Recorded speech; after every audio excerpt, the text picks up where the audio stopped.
Hey everybody, I'd like to show a quick demonstration of the Aqua Oasis Cool Mist Humidifier.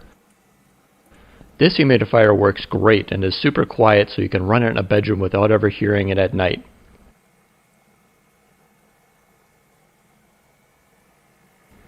That dial lets you control the amount of cold vapor coming out of the machine, and this tank holds 2.2 liters of water, which is almost a half gallon.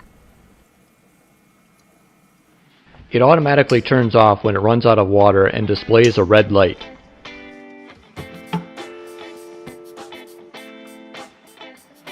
Unscrew the cap on the bottom and fill it up.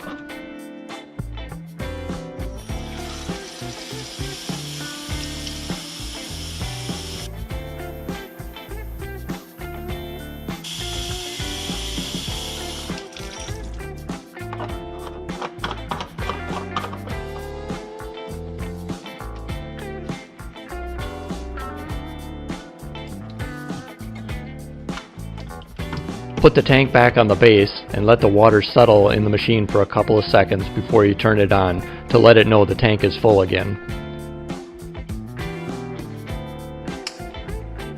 And the green light lets you know that it has water back in the tank and ready to run again for up to 24 hours on a single tank.